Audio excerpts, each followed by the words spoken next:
Annabelle. The name conjures images of a Raggedy Ann doll, its painted smile a chilling mask of malevolence.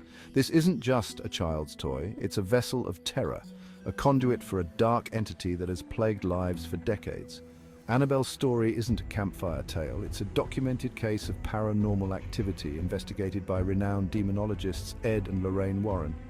The story begins innocently enough. In 1970, a mother purchased the seemingly harmless Raggedy Ann doll from a hobby store as a birthday gift for her daughter, Donna, a nursing student.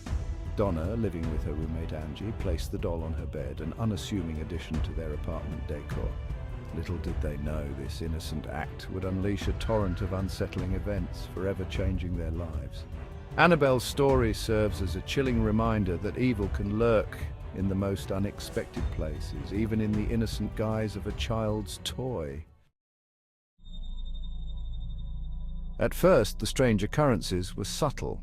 The doll would shift positions, inexplicably moving from Donna's bed to a chair, or even appearing in a different room altogether. These small, unsettling movements were easily dismissed, attributed to forgetfulness or perhaps a draft. But the incidents grew increasingly bizarre, defying logical explanations. Donna and Angie would return home to find Annabelle in positions they hadn't left her in, sometimes with her legs crossed or arms folded. Small handwritten notes scrawled on parchment paper would materialize in the apartment, bearing cryptic messages like "Help us" or "Help Lou." The unsettling aspect was that neither Donna nor Angie owned parchment paper. The feeling of unease in the apartment intensified, a palpable sense of being watched by an unseen presence. The innocent Raggedy Ann doll had become a source of terror, a harbinger of something sinister lurking just beneath the surface of their everyday lives. Seeking answers, Donna and Angie consulted a medium. The medium's findings were chilling. The doll was being manipulated by the spirit of a young girl named Annabelle Higgins, who had died on the property where their apartment complex now stood. Initially, Donna and Angie, sympathetic to the spirit's plight, allowed Annabelle to remain. However, this acceptance would prove to be a grave mistake, opening the door for a series of increasingly terrifying events. The medium warned Donna and Angie that they were dealing with something far more dangerous than they realized. The entity wasn't Annabelle Higgins, it was a demonic presence using the guise of a child to gain their trust and ultimately cause harm. The true nature of the entities soon became horrifyingly clear. Lou, a friend of Donna and Angie, had always been skeptical of the doll and had warned them about it. His skepticism turned to terror when he began experiencing vivid nightmares featuring Annabelle crawling up his body and choking him. One night, Lou awoke to find Annabelle sitting at the foot of his bed. As he sat up, a sharp, searing pain shot through his chest. Looking down, he saw 7 distinct claw marks burning like fire etched into his flesh. The attacks on Lou intensified, escalating from nightmares and scratches to physical assaults. The apartment became a battleground, a place where the veil between the living and the dead seemed perilously thin. Terrified and desperate, Donna and Angie finally realized the true extent of the danger they were in. Desperate for help, Donna and Angie contacted an Episcopal priest who in turn reached out to renowned paranormal investigators Ed and Lorraine Warren. The Warrens, experienced in dealing with demonic entities, immediately recognized the gravity of the situation. Upon arriving at the apartment, the Warrens conducted a thorough investigation, interviewing Donna, Angie, and Lou. They assessed the environment, sensing the oppressive atmosphere and the palpable presence of evil. Their investigation confirmed their initial suspicions. The doll was indeed a vessel for a demonic entity. Recognizing the imminent danger, the Warrens took immediate action. They performed an exorcism on the apartment to cleanse the space of the demonic influence. After the exorcism, the Warrens took possession of the Annabelle doll, transporting it back to their occult museum in Monroe, Connecticut. Recognizing the doll's inherent danger, they encased it in a specially designed glass box, blessed by a Catholic priest to contain the malevolent entity within. The box serves as a prison, preventing the entity from further influencing the physical world. The glass case, adorned with a warning sign that reads, "Warning, positively do not open," serves as a constant reminder of the doll's dark power.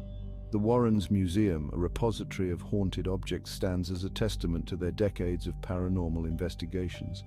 Each object within its walls holds a story, a chilling reminder of the unseen forces that shape our world.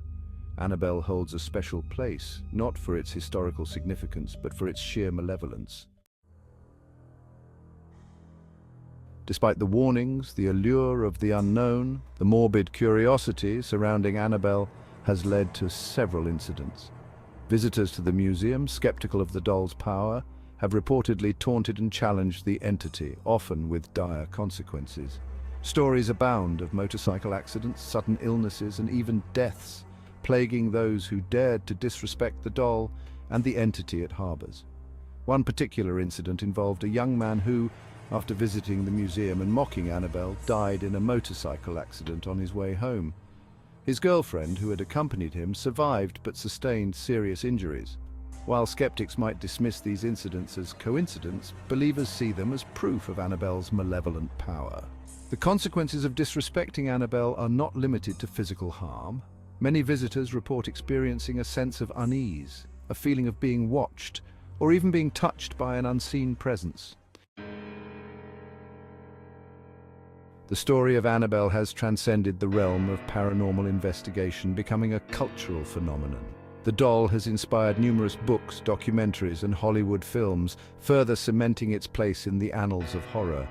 While the movies have taken creative liberties, amplifying the doll's physical activity for dramatic effect, the core of the story remains rooted in the Warrens' documented case files. The Conjuring universe has brought Annabelle to a wider audience, portraying her as a central figure in a world of demonic entities and paranormal investigations. The true story of Annabelle, however, is far more subtle, far more insidious than its Hollywood depiction. It's a story of manipulation, of a demonic entity preying on human vulnerabilities, seeking a foothold in our world through deception and fear. Annabelle's legacy is one of caution, a chilling reminder that evil can lurk in the most unexpected places. The movies, while entertaining, have taken liberties with the true story of Annabelle. The demonic entity attached to the doll is not a little girl, but something far more sinister.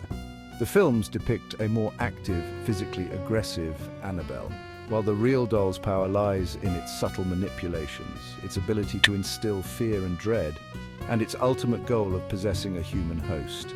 The choice to depict Annabelle as a little girl in the movies likely stems from the inherent creepiness of a child's toy being possessed. It plays on our primal fears, our ingrained anxieties about the innocence of childhood being corrupted by something dark and sinister. The total number of cases and years of hauntings directly linked to Annabelle is difficult to quantify. The stories of misfortune befalling those who disrespect the doll continue to fuel its legend, blurring the lines between fact and fiction. Annabelle's story serves as a cautionary tale, a reminder that the world is full of mysteries, some of which are best left undisturbed.